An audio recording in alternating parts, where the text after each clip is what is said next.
about the efforts that the Expand the Ballot Coalition has been participating in as far as our post-conviction movement is concerned. So across the state, more and more activists are concerned and advocating for the re-enfranchisement of Marylanders with felonies, who are often Black people who are unfairly targeted by the racist incarceration system. Tuesday, October 18th, Life After Release, a member of the Expanded Ballot Coalition, will hold a press conference to raise awareness about this pressing issue and share a glimpse of the future that we dream people with felony convictions in Maryland. So we're going to open up the event here, and we're going to have a couple of speakers. So I'm really excited about that. Our first speaker today will be Alexis Kurtz Hogart from Life After Release. The liberation of Black women is Alexis's life calling. She grew up in Northeast DC and attended the notorious DC public schools in the 90s. Growing up in Washington, DC, she saw too many Black young gifted children who did not make it out of poverty and other injustices. Through her organization, Wake Them Up LLC, her vision for Black liberation is to build a legacy by impacting Black women through healing, organizational developmental coaching, and as a leader with an entrepreneurial background. She has experience in developing strategy, mentoring personnel, managing projects, building systems, all while ensuring the organizational success through team building. So please welcome Alexis Kurtz Hogart. Thank you, everyone. And I just want to give an opportunity if anyone wants to come in and continue to stand with us, especially if you are here to support our work. I just want to first give thanks for everyone just taking out time on their, what's today, Tuesday, to come out with us. And I just want to ground us today. Thank you, Athene from Life After Release. That is our voter engagement organizer for all the work that's been done around voter registration. But let's go back in time. So in 2015, the General Assembly voted largely among party lines to expand the right to vote for current and formerly incarcerated Marylanders. The bill became law in 2016 following an override of Governor Hogan veto. Under the laws, individuals awaiting trial or serving time for a misdemeanor conviction can vote while behind bars. Those with felony conviction regain their right to vote upon their release. But the significance is that this ballot expansion effort comes from the advancement of the Expand the Ballot and Vote Coalition, a group of 20 nonpartisan nonprofit organizations to ensure that incarcerated Marylanders are eligible to vote. The Expand the Ballot, Expand the Vote Coalition was formed in 2016 because of this, to coordinate the powerful advocacy of directly impacted and formerly incarcerated individuals working towards ending discrimination and segregation of voting rights in Maryland. Voting disenfranchisement and segregation of voting rights in Maryland is still an issue today, even though it's 2022. We see it all around this nation. In addition, this right also goes for individuals on parole and who are currently home from jail or prison. And so we have to make sure that the reason why we have this coalition today and this coalition effort here in Maryland is that we provide public education to the state, to our Marylanders. We have found that there has been a lack of education in regard to the rights of formerly incarcerated voters. And because of that miseducation, that contributes to the lack of turnout. It is no longer an issue, the traditional talking points of, low propensity voters not wanting to vote, right? That's not the case. The case is that there is a huge lack of information in regards to the rights of formerly incarcerated people being able to have the right to vote. And because of that, that is why you see a lack of turnout. It is not on the fault of the voter or the potential voter, but it's on the fault of, honestly, the state for not doing their jobs. But let's get back to the talking points. And so while this has changed for the better, we still have a mountain to climb before we truly achieve justice and equity and voting rights in Maryland. The Expand the Ballot Coalition is led by subject matter experts, directly impacted people themselves. We are proud of our work drafting and advocating Value My Vote Act, registering voters in jails, in prisons, and community, educating Marylanders, lawmakers, and partners about the issue, and more. This year, we have been touring and meeting with jails and prisons to ensure that Value My Vote Act is being implemented with a robust voting infrastructure and information available. That's the work that we're doing that's been primarily spearheaded by mainly directly impacted women in the state of Maryland. However, the efforts in terms of implementation should not fall on the directly impacted. Let's pause there, right? The efforts of implementation of this initiative should not fall on the directly impacted. Although they are leading this coalition, it is not on them to solve an institutional problem. And we're seeing this misinformation nationally. It's not just in the state of Maryland, but we see a misinformation all over throughout the states as a huge agenda to suppress the vote. And so that's why this press conference matters. That's why we're here today. And that's why you see all these lovely speakers coming out all around the country. And today we have our national sponsor, Black Voters Matter, supporting our efforts today. Let's give them a clap. They've traveled all over the country. They're currently in 30 states.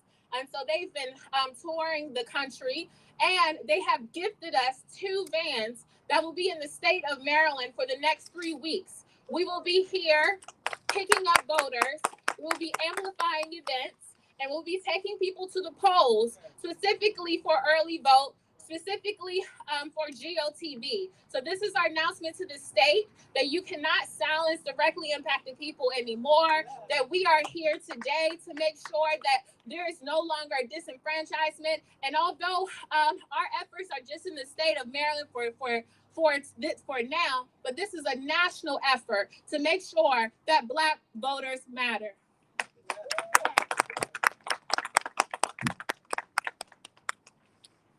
All right, thank you, Alexis. Next, we're going to have some directly impacted members of our community speak. So Gwen Levy from Maryland Justice Project. Gwen Levy is a 77-year-old great-grandmother. She served 16 years of a 400-month sentence. She was released under the CARES Act in 2020. Since her release, she has been a staunch advocate for the incarcerated and formerly incarcerated people. And currently, Ms. Gwen works as a resource coordinator for the Maryland Justice Project. So without further ado, let me introduce Ms. Gwen.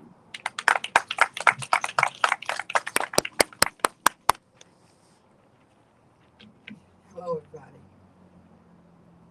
Gratefulness, I think, should be my name instead of wondering. I'm so grateful to be here, but most importantly, I voted in the primary. I voted in the primary. And to be truthful, it was my first time voting ever. Ever. I saw the importance of it, but more importantly, when I came home, I didn't see us too involved in the voting process. I didn't see us at some of the Westmore campaigns, or some of the Marilyn Mosby campaigns, or some of the events that I went to. Some of them led by formerly incarcerated women and men. But we weren't talking about voting at that time. But now, look where we are. Look where we are. We now have national presence in Maryland to assist us.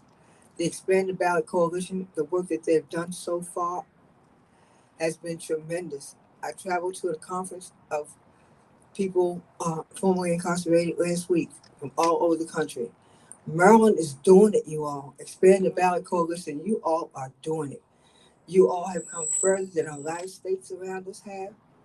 And I want to be able to be here to continue to say, for those inside that have the right, we must educate them. We must ask that they be educated while they're inside before they come out so that they know what their rights are, so that they jump right on board with it. For those of us who are out here, it's everywhere we go, every time we take somebody, call somebody, invite them to come to these kind of events. Education is the key. We know not if somebody doesn't tell us. Education is the key. I see it. We're going around the state with these vans, educating people. We're holding events like this, like the one that Maryland Justice Project is going to be holding on October 29th in Baltimore. Look on the page and see us. There are so many opportunities that we will be at. Please come out, support them, but most of all, bring people so that me, who's a registrar for people who want to be able to vote, come see us. We need all the formerly incarcerated to come. We have such power.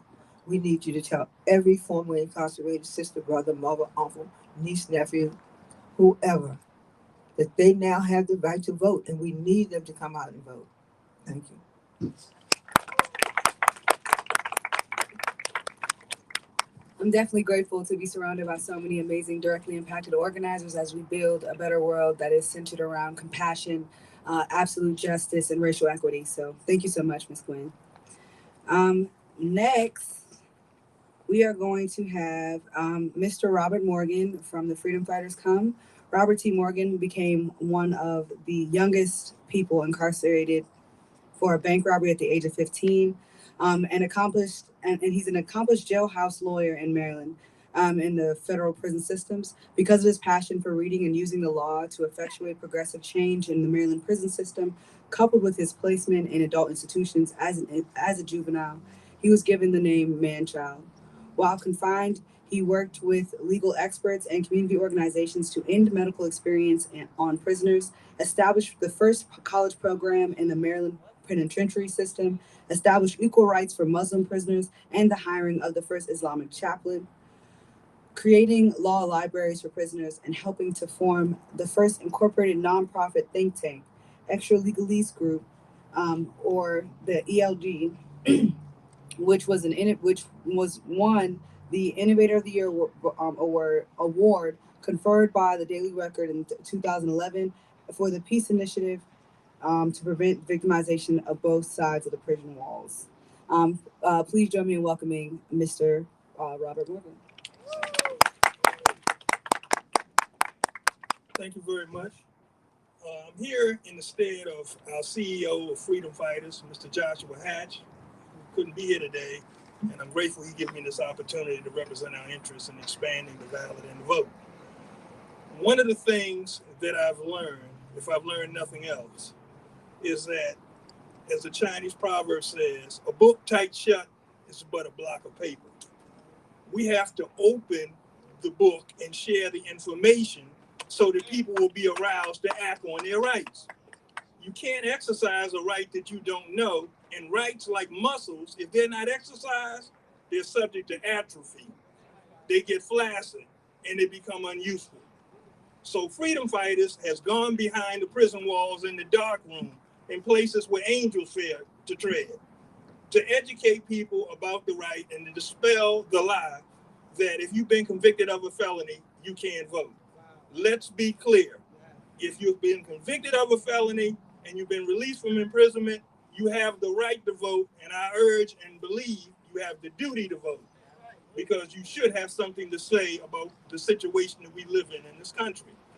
Also, very briefly, I want to dispel the myth. The most important card that you can ever carry is not Visa, not American Express, but this one.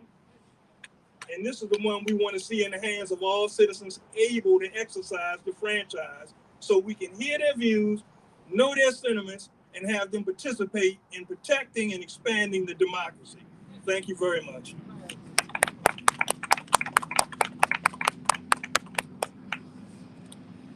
All right. So we're going to move to some community members.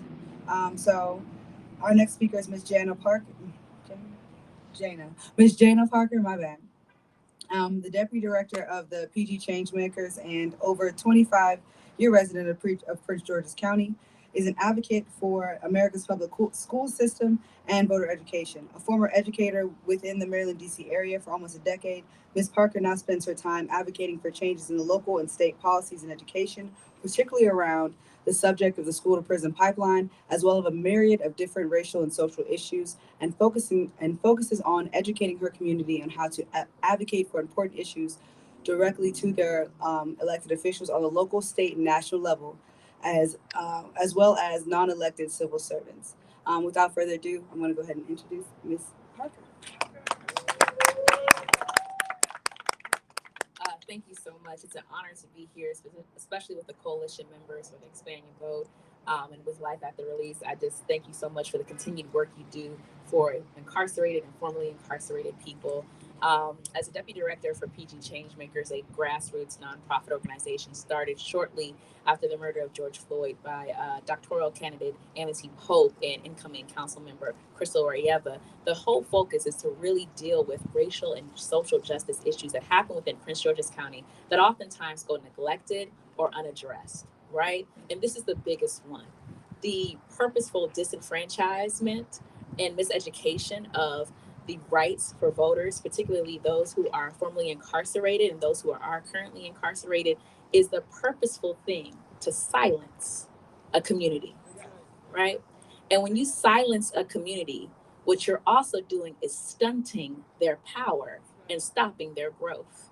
And you're stopping the ability for them to expand and move forward and to grow after they have served their time and come home. And that's not something that we need to do, right?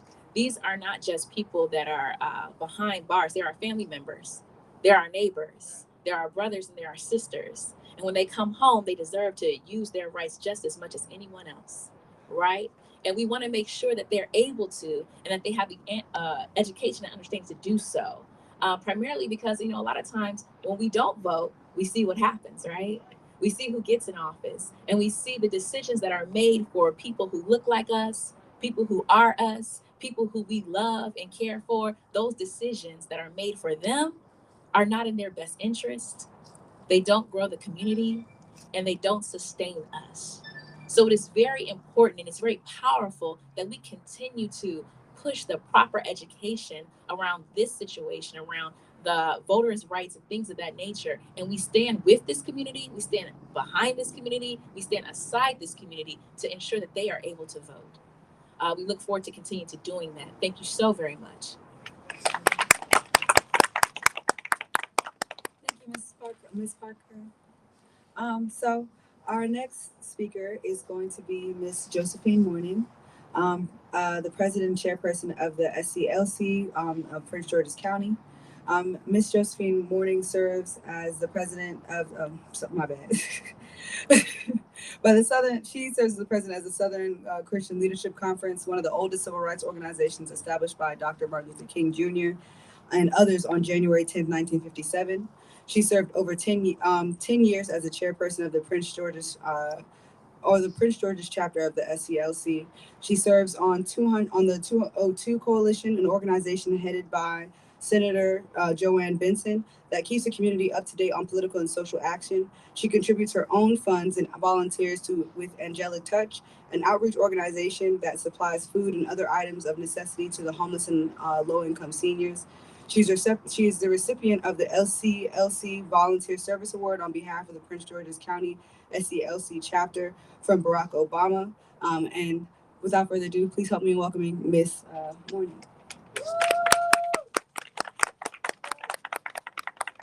Thank you so much.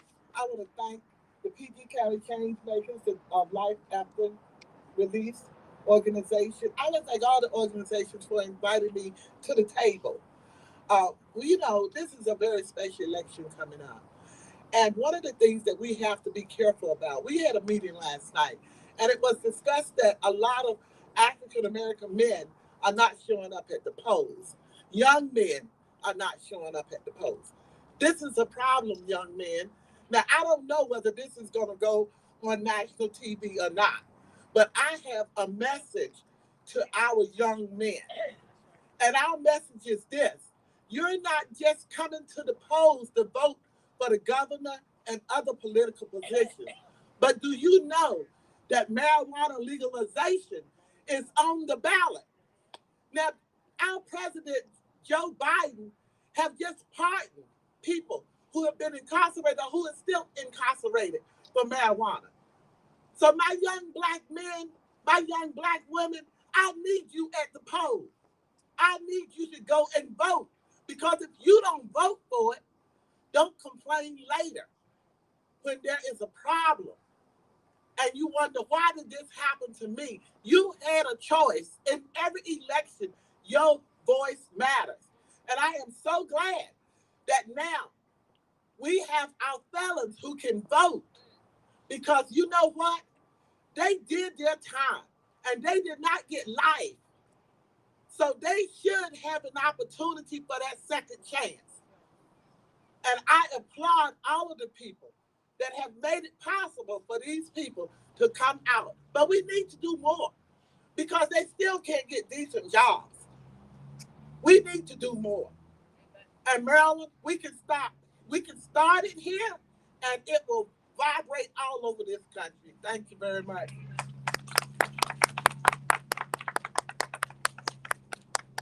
Thank you so much, Mrs. Morning. All right, so next we're going to have Linda Thornton Thomas. Linda Thornton Thomas is the president of the Prince George's County NAACP. Her mission is to significantly expand the organization's capacity to lead major local campaigns around voting rights, justice reform, and police accountability. In her current role, Mrs. Thomas brings a passion for the rule of law and civil rights to the table.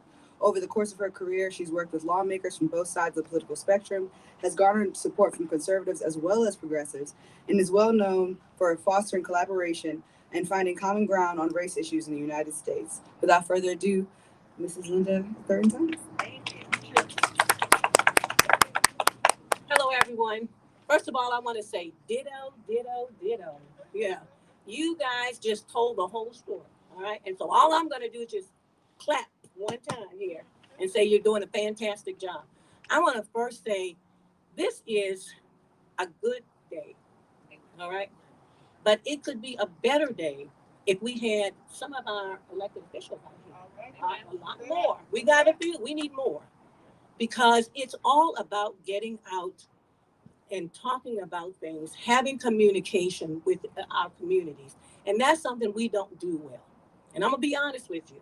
I'm with the NAACP, and every single day I go out and I say to myself, I am burning gas, and I am talking to people, and I am missing meals. Doesn't look like it, but I am. I just want y'all to know, okay? And I'm saying to myself, is it worth it? And I'm gonna tell you something, it is. Because 20 years ago, I used to work with the delinquent group, and they used to talk about it. 18 years old, and they said, you know what, Miss Thomas, can we vote? And I said, no, you're not going to be able to do that. And I was in 4 states, and I had to say that. And 20 years later, look where we are. Amen. It is worth it. We can do it. But we have to get coalitions, as most of them have all told you. We can't do it by ourselves. And I want to say one other thing. Kiana, and I hope you, when you get a chance to listen to her, Kiana started many, many years ago when I met her. And I remember standing on the side of the street, and we were just having a conversation. And she was so passionate. And she said, we've got to do something. We got to do something. And then I thought, well, we're going to try. Yeah, we're going to try. And you know what? I am so proud of her, because not only did she try, she succeeded. And she brought all of you out here. She is the best person that I know to speak on behalf of those who have been disenfranchised and everything else. And I'm going to tell you, as many of them have already told you, you cannot just stop. We all have a responsibility, because you live next door to this person, live next door to that person. It's not just about you and your family, because it doesn't work that way. You have to go out into the community. And so we want every single person to listen to us. We want you to hear about voting, how important it is. And that's what we're preaching. And if we can get one person today that's interested and listens, like that lady right over there in that, raise your hand, ma'am, with that burgundy sweater on. She was sitting in her car, and she said, can you tell me what's going on? And I shared with her, and she works in the bill, but she took the time to come over and listen. And that's one person. We need more, but that's one person. So I want to thank you because you're going to share the word. So I want to again thank everybody. And I want to say to the media, this is a story. We got to put it out. We got to make sure we get you connected as well. So I want to thank y'all and not to applaud, the wonderful good work that you guys are doing. And I want a van too. The NAACP, I want a van. So y'all think about me, okay? Yeah. I'm looking for one. All right. Thank you so very much. All right. Thank you so much, Ms. Thornton Thomas.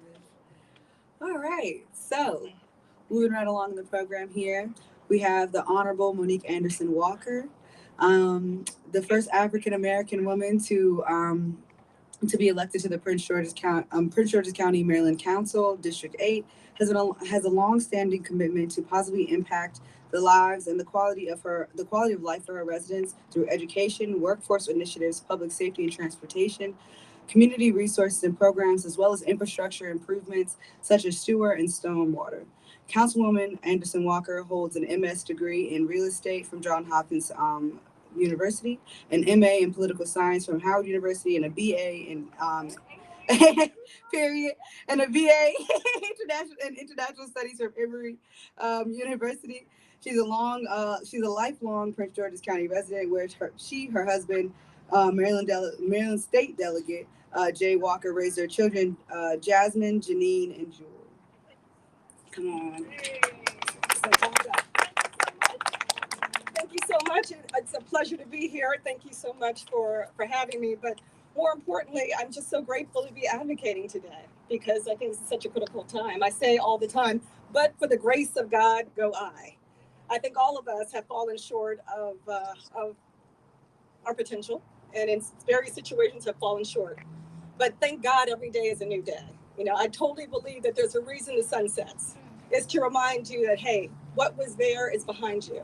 Today is a new day to move forward. One of the reasons I want to advocate is because there's a recognition that with many people, that punishment, the sentence they serve, while it may have been met, we continue to punish them.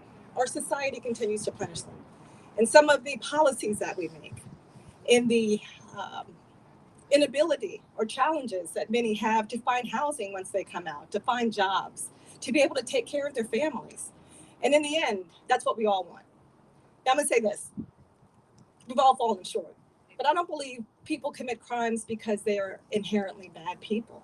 I think many crimes are committed because people's basic needs aren't being met.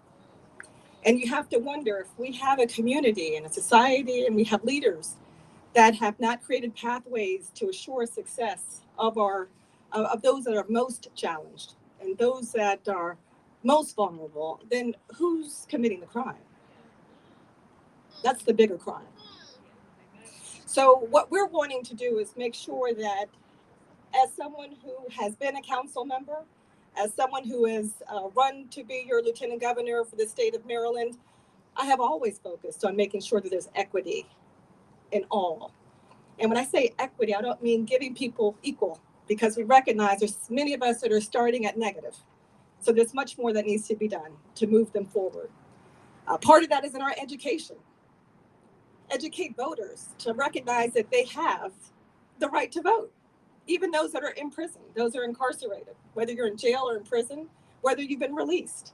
I look at Kiana Johnson. She was one of the first people I met with as a council member. She came to my office and she said, Monique, I want you to promise me that you're going to advocate for returning citizens. And I said, well, why?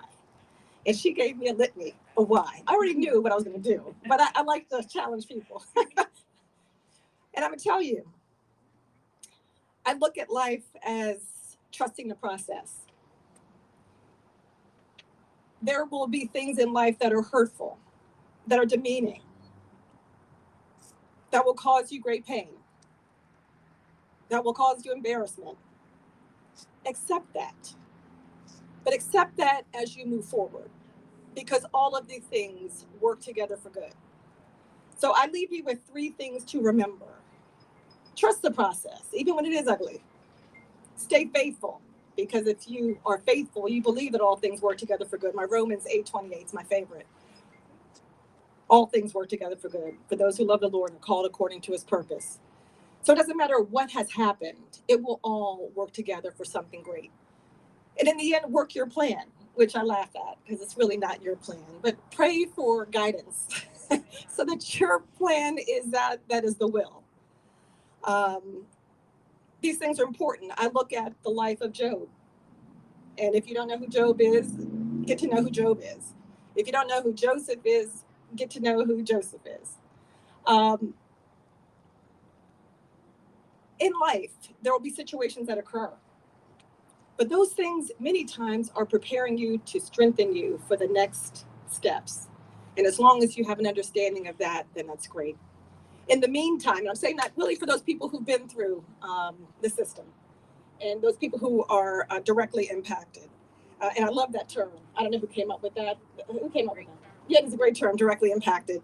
Now, look, we're not stuck on where we were, who we were. Okay, all of us are evolving. There are some other things that I want to say, but I'm going to just reiterate that it's important while we look at our educational systems with elementary, middle, and high school students that we recognize that is the time to create pathways to success. Don't wait until there's a situation and then try to correct it. Start with a plan. Be preemptive instead of reactive. One of the programs that I was very excited to start and what I'd like to see in the state of Maryland, certainly to this county, is more learning that is hands-on, more experiential learning, more opportunities when our students graduate from high school to already have licensing, already have creative opportunities to go into careers, so that there isn't a question of whether they're going to succeed. We have made sure. That way we're sure as those leaders that we're not the ones committing the biggest crime, which is not creating the pathways to success. Thank you again, and thank you for your advocacy. I'm here with you. I'm your partner, and look forward to whatever I can do to continue this fight to make sure that we all have equal rights in voting. Thank you so much.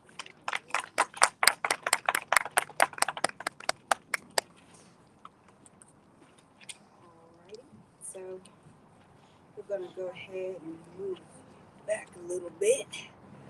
All right, so next we're gonna have Latasha Ward. Latasha is the current owner and CEO of Go Promote You, a promotional product and consulting company that helps small minority businesses grow and succeed in today's economy. The company also assists with the management of political campaigns. Latasha is the founder and president of the Solid Foundation, an organization that assists former and currently incarcerated individuals who are transitioning back into society to assist them with becoming valuable members of our community. Latasha is a product of Prince George's County of the Prince George's County Public School System. Latasha graduated from Fairmont Heights High School, where she developed leadership and team building skills. She attended the St. Peter's College in New Jersey on a full basketball scholarship and obtained her Bachelor of Science degree in Business Management and Marketing. Without further ado, let me introduce Ms. Latasha Ward.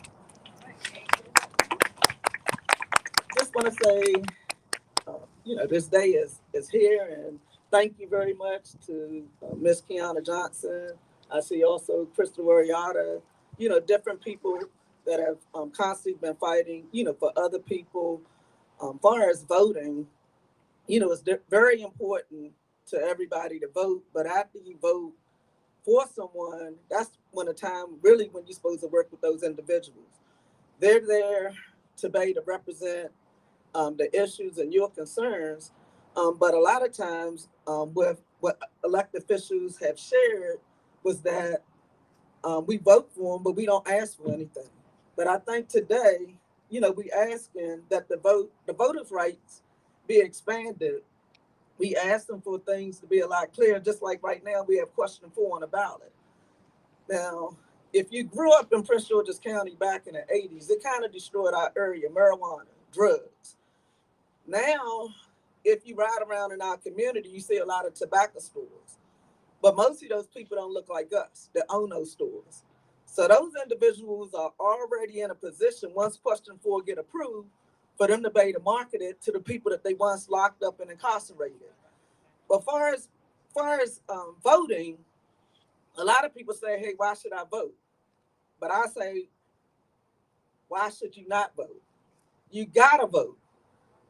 We have a ballot question that if you work with anybody that has come back home and they had like a marijuana charge, let's say they could have had a business for 30 years, a successful business, but maybe when they was 19, they had a marijuana charge. They can't even get a government contract. They can't get a contract because of that pass. So when this bill is passed, question 4, all those people that had those marijuana charges, it should be erased. So if you have loved ones, you may have a grandchild, you may have an uncle that have a business and he's successful. He can be a successful real estate agent, a successful carpenter. We want to be able to allow them to be able to benefit off of the wealth that we have in Prince George's County. So we have a person like Krista that's going to be on the council. So she's going to make sure that people get their fair share. So although we probably don't have those tobacco stores, let's get in position so that we can get, that generational wealth can be transferred. So we have to be in business. So we have to be tapped in. So we vote so that we can have change, so that we can actually have better opportunities. And when you have elected officials there that our tax dollars pay for, if we're not asking them for anything, it's our fault. So once they get there, once they get sworn in or whatever the case may be, that's when the true work actually starts. So learning what their agendas are. So if it's helping people that's been taken advantage of, if it's helping small business owners like myself, get contract, you want to be able to latch on to those individuals. So you can't say that voting doesn't work. I say sometimes the people don't work. But thank God for a person like Kiana Johnson, who constantly kept on fighting. I see Nene out there in the audience here. Black Lives Matter. Yes. People like them who constantly fought. And a lot of times people, they don't like fighters, but we need the new Martin Luther Kings out here. We need the Harriet Tubmans out here. So definitely want to thank y'all for all what you all do. Keep up the good work.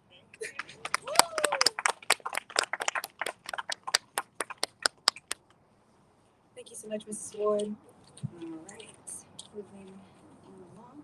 So next, we have Ms. Winter Harris. Winter is an author, a speaker, an entrepreneur, an event and conference host, a media personality who inspires her global audience by delivering a fresh message of hope and healing rooted in truth, wisdom, transparency, and compassion. Winter founded and leads a growing membership and support community for women while professionally consulting for entrepreneurs and women in business. She holds an MBA from Liberty University and is a cast member on OWN's Love and Marriage DC.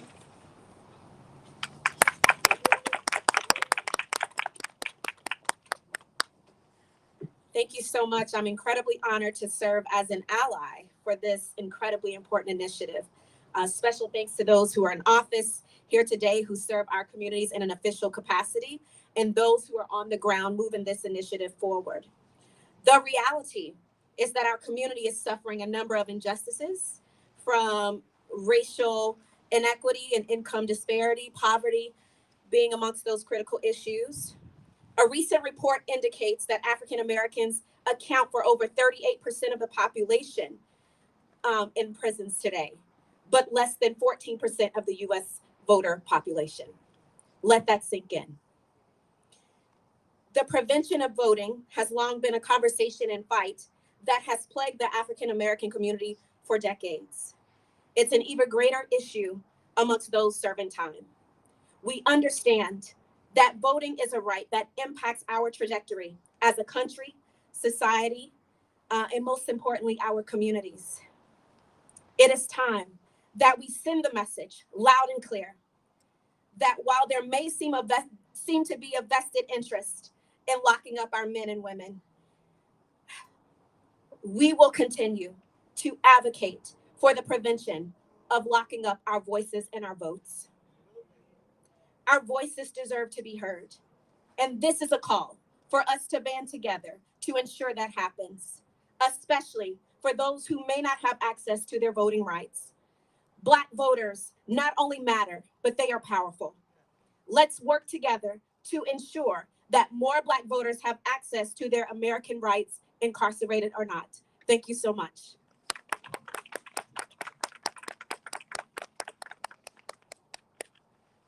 All And last but not least, we have Kiana Johnson. I would just like to, before I read her bio, I would just say I am an organizer from DC who has been mentored by people like Kiana and like Nene Taylor. And I'm just really grateful and honored to be a part of her organization and to be working so closely with directly impacted organizers that are so, clear on what their solutions are and also just pouring into me. So thank you, Kiana. Kiana Johnson is the founder of Life After Release, Inc., and a formerly incarcerated woman-led organization supporting system-involved people in the DMV area. She's also the co-conductor of Harriet's Wildest Dreams. Kiana is organizing to build a post-conviction movement challenging the integrity of convictions. Today, Kiana's purpose and passion lie in holding local government officials accountable and demanding progressive changes towards ending mass incarceration. She believes in ensuring public safety without criminalization of a particular race or social class. She used her story to empower formerly incarcerated women into becoming productive members of their own communities. So without further ado, and lastly, I'd like to introduce Kiana Johnson. Yes. Okay, I'm a little tall, so I'm gonna put this mic up a little bit.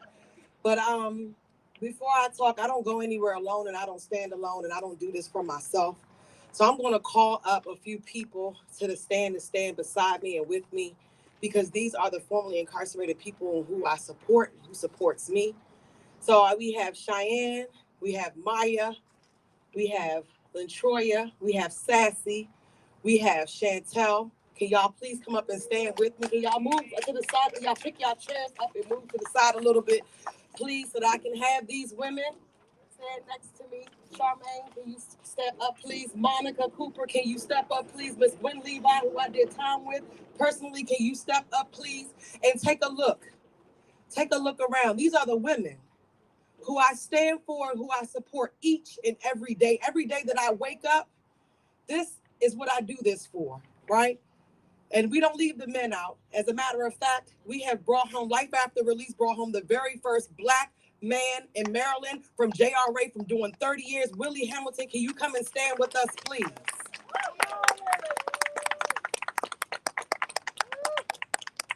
Most of you know my story. Some of you do not. Feel free to Google me. However, whatever you need to do, that's fine.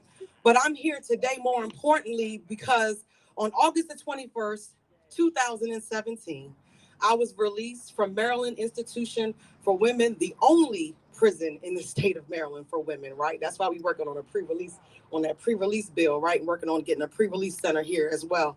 So we also doing that work. But I was released and I came home and I immediately started doing the work. Well, I actually started doing the work on the inside because, while I was inside, I wrote a few people. I wrote I wrote Hoyer, I wrote Lewis, I wrote them all, right? And that's when I realized how much power and control that these people who are in office actually have over my life.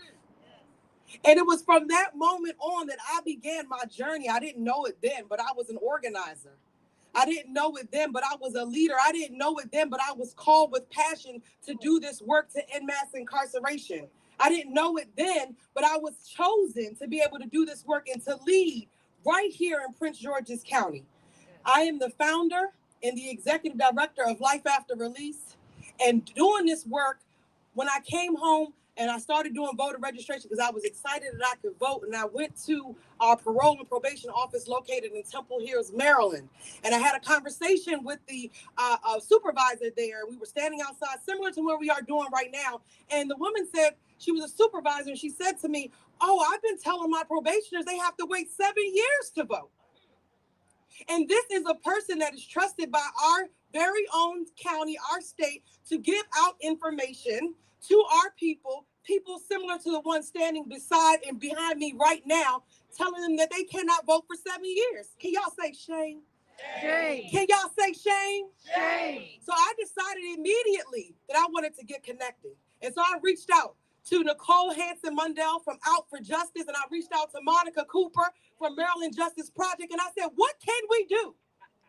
And they said, well, good, you can join this coalition. This coalition started in 2016. Be very clear. There are a lot of people who have been saying that they have been doing this very work right here. But these are the people, we are the people that have been doing this work since 2016. I was incarcerated in 2016, but you can better be sure that in 2017, when my feet hit the ground, I was on this coalition. And I was doing this work, representing this great county here, Prince George's County, on this coalition. And we don't see that many elected officials here today, and the ones that have come out and have reached out and said they want to be, because I'm done reaching out to them. Be clear. Y'all gonna have to reach out to me. I reached out. As Ms. Monique said, when I went into her office and I reached out, I'm done reaching out. Reach out to us. These are the voices. These are the votes that you should now be concerned about, because we are here, we are free, and we can vote. Say that. We are here, we are free, and we can vote. And we will vote. And we will be educated on the vote. Why? Because this coalition is going out to the state's jails and detention centers throughout the state of Maryland on this 3-week tour. And we are pulling up on the wardens, and we are saying, allow us to come in and allow us to educate people on why they should vote. Let me be very clear. When you're sitting inside of a cell, you don't care about a voter registration card. You don't care about a vote. You don't care about any of those things. What you care about is getting home to your family. So what we need to do is we need to go into the jails, into the prisons, and us, because we are the ones that they trust, not you, they trust us. Allow us to go into the jails. Allow us to tell them that judge that sentenced you, they're elected. That prosecutor that helped sentence you, they what? All right. So we want to be able to get the information to the people from the lens, from the voice, and from the stance of where we stand today. I have mamas out here in the crowd who we do a bailout each and every Mother's Day. For those of you who have celebrated and been a part of that with us, we thank you. And these mamas stand with me today from 2019, from 2018 to now. We have mamas that have been bailed out who all their charges have been dropped. Let's be clear. Okay, I'm gonna get back to the regularly scheduled program. But I just wanted to say that because I want you to understand, I want you to know that we are people. We are people that matter. And these are the people that we are your neighbors. We are your coworkers. We are tax-paying citizens. And so we, too, deserve to vote.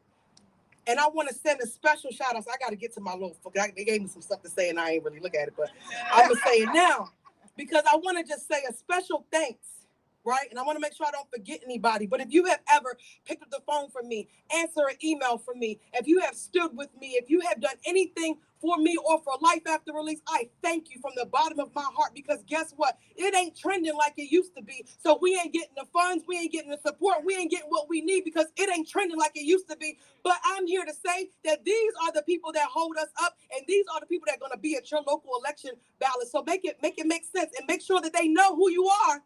Make sure you come out and visit them because we got the power to vote too, right? And so I want to thank our national partner, my sister and my comrade, Wanda Mosley, all the way out in Georgia, who helped the Stacey Abrams campaign from the Black Voters Matter, because they said, oh no, sis, we're going to come down there and we're going to show them what we do and how we do it. So they have loaned us these vans. They have wrapped these vans and say Life After Release van just yet. We're working on it. So if you want to donate, feel free. But they have donated these vans to us because we have dedicated to go around this state and educate our people on what it is and what it means to vote. To our Maryland ACLU, thank you for always being there, always showing up for us in the capacity of writing letters to the wardens and helping us out and getting a lawsuit together if that's what we need to do. We thank you, right? We thank you for that. We also want to thank the Maryland Justice Project. We want to thank Out for Justice. We want to thank Hope. We want to thank PG Changemakers who heard about this at the last minute and said, can we get in on that? We are there, right? We want to thank, who are the other organizations? Let me look on the back of this bus and see. We want to thank all of the organizations who have come. I said the Hope organization. I said Freedom Fighters.